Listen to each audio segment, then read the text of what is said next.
అంటే ఇంకొకటి అడుగుదాం అనుకున్నాను. ఇప్పుడు మ్యారేజ్ అయింది, లవ్ మ్యారేజ్ అండి, అరేంజ్డ్ మ్యారేజ్? మీ అమ్మగారు ఎక్కడి నుంచి వచ్చారు? మా మదర్ది బందర్ అండి.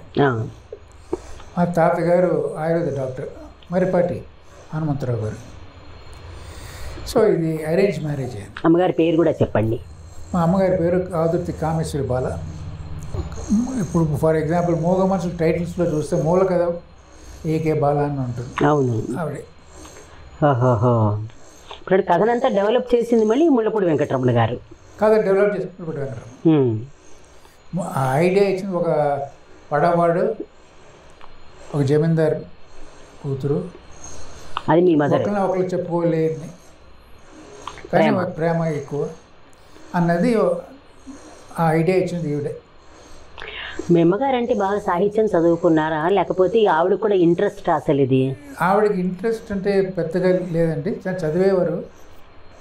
తర్వాత మానేసింది అనుకోండి. ఆవిడకి హెల్త్ బాగా ఉండేది కాదు.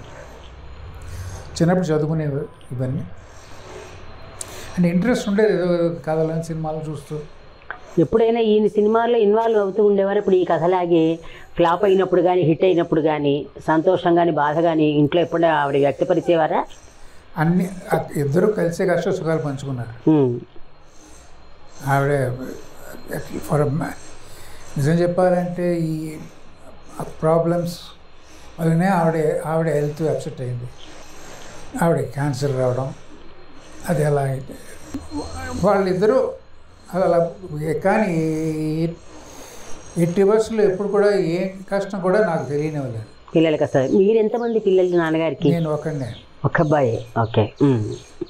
ఎవరు లేరు ఇంకా, నేనే. సో ఒకడే కాబట్టి వాడికి ఎందుకు కష్టాలు చెప్పడం అని చెప్పలేదు.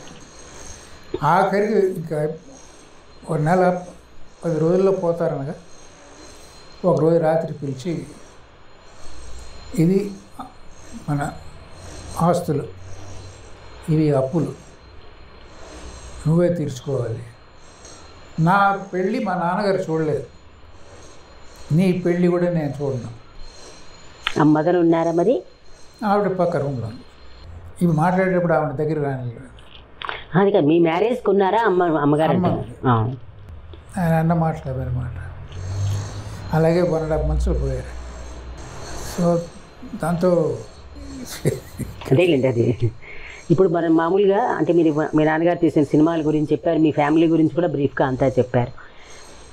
ఒకప్పుడు ఆదుర్తి సుబ్బారావు గారి సినిమాలంటే చాలా సెన్సేషన్. ఒకప్పుడు అంటే ఆ రోజుల్లో మాట చెప్తాను, ఇప్పటికి కూడా చాలా ఇంట్రెస్టింగ్గా చూసే సినిమాలే.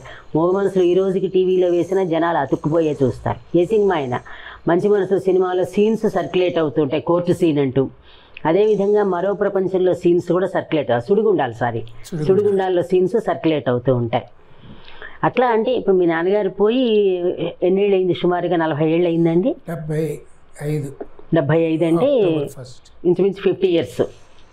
ఇప్పుడు 50 ఏళ్ళు అయిపోయినా కూడా మనిషి జీవించినట్టుగా అందరూ తలుచుకుంటూ ఉంటారు. అది మీకు ఎలా అనిపిస్తుంది? అంటే మీ నాన్నగారిని మీరు బతికున్న దానికంటే గతించిన తర్వాత ఆయన గురించి ఎక్కువ వింటూ ఉంటారు. అంటే మీరు ఆయనతో గడిపిన దానికంటేను మీకు ఎలా అనిపిస్తుంది? ఆయన నాన్న లేకపోయినా ఇంకా నాన్న ఉన్నారు అని అన్నప్పుడు?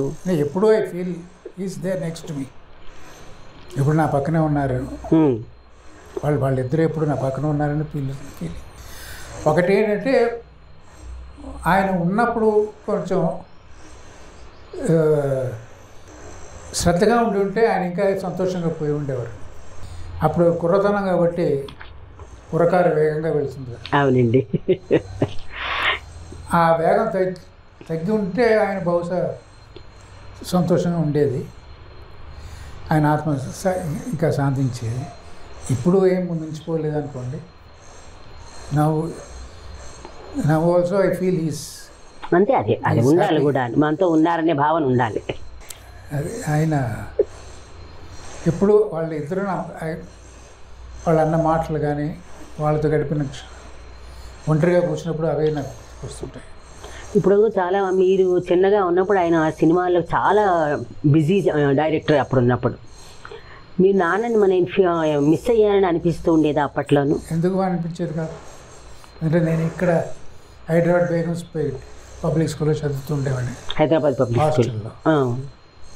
వాళ్ళు మెడ్రాస్లో ఉండేవారు. ఎప్పుడో వెకేషన్ కానీ నేను వెళ్ళను. అంటే మీ చదువు డిస్టర్బ్ అవ్వకూడదని ఇక్కడ జాయిన్ చేశారా? ఆయన ఎప్పుడైనా షూటింగ్కి వచ్చినప్పుడల్లా వచ్చి చూసిపోతుంటారు. నేను వెకేషన్స్కి వెళ్ళినప్పుడు వాళ్ళతో గడిపోయేవాడిని. అంతేగాని తర్వాత ఆఖరికి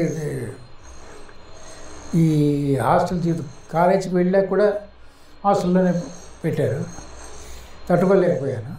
ఆయన చదివే వద్దని చెప్పి వెళ్ళిపోయి ఆయన దగ్గర చేరిపోయా. వాళ్ళ దగ్గరే ఉండాలనిపించి వాళ్ళ దగ్గరే ఉండాలి, ఆయనతో పాటు పనిచేయడం. సో అలాగే నా లైఫ్ స్టార్ట్ అయింది.